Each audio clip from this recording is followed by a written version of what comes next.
3 start. नमस्कार मित्रो, मी कुमारी कस्तुरी नांदरावणे विद्यामंदिर सोनाईची विद्यार्थिनी इयत्ता 7वी शिकते. आपल्या समोर कथा घेऊन येत आहे एक हृदयविश्वासी अशिक्षित परंतु जिद्दी महिलेची आश्चर्यकारक सत्यकथा. बुलढाणा जिल्ह्यात मेकर गावात एक तालुका आहे. त्या तालुक्यामध्ये लता भगवान करे नावाचे एक माऊल आहे. साधारण 65 वर्ष वयाची ती माऊल असते. 3 मुली होत्या. संपत्तीचा नवरा, गरिबीशी संसार करत सगळं काही व्यवस्थित चालू होतं. तिन्ही मुलींची लग्न करून दिली. आयुष्यात काही साधं होतं, गवताळ होतं. ते तिन्ही मुलींच्या लग्नामध्ये घातलं होतं. दोघेही नवरा बायको दुसऱ्या शेतामध्ये जायचे. जो काय मुलगा हातामध्ये तो घ्यायचे आणि त्यामध्ये स्वतःचा आपला उदरनिर्वाह करत असे. सर्व काही व्यवस्थित चालू होतं. एके दिवशी तिच्या नवऱ्याची अचानक तब्येत बिघडली. तिला काय करावे सुचेना. तिने आपल्या नवऱ्याला सरकारी दवाखान्यात दाखवले. डॉक्टरांनी तिला मोठ्या दवाखान्यात दाखवायला सांगितले.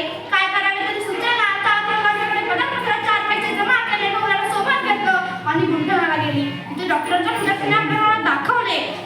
डॉक्टरांनी काही तपासण्या केल्या. डॉक्टर म्हणाले आणखी अशा काही टेस्ट आहेत आपल्या इथे उपलब्ध नाही. तुम्हाला याला घेऊन बारामतीला जावं लागेल. आता त्या माऊलीच्या पायाखालची जमीन सरकली. इथपर्यंत आणायला 4-5 पैसे आणले होते. आता बारामतीला जायचं कसं? पैसे आणायचे कुठून? अरे पोटाची पण कशी भरतो आणि जगावं तरी कसं की आजारी माणसाने मरून जावे, जगूच नाही. त्या माऊलीच्या डोळ्यातून थोडा अश्रू वाहू लागले. ज्या माणसानं आयुष्यभर दस्ता खाल्ला, ज्या माणसानं आयुष्यभर स्वतःची सावली दिली, ज्या माणसानं आयुष्यभर स्वतःचं समजून पेरून भरला, त्याच्यावर ही वेळ आणि मी काहीच करू शकत नाही. या विचारांनी गलबलत राहिली. शेवटी परत आली. आणखी 4 जणांकडे काही शब्द टाकले. 3 चुलतीत तेवढे पैसे जमा केले. नवऱ्याला सोबत घेतलं आणि बारामतीला गेली.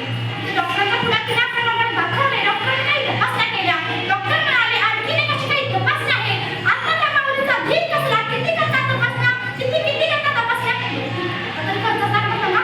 डॉक्टरांनी खर्चाचा आकडा सांगितल्यावर तिच्या डोळ्यासमोर दुसरा अंधारी आली. अरे लाखोची रक्कम जमा तरी कशी करावी? आता कसं करावं, काय करावं, कुठून आणावं एवढा पैसा?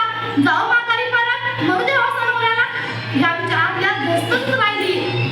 शेवटी बाहेर आली. बाकड्यावर बसली. पदरात डोळे पुसत राहिली. आणखीन विचार करू लागली. आता कसं करावं, काय करावं, काय सांगू नवऱ्याला?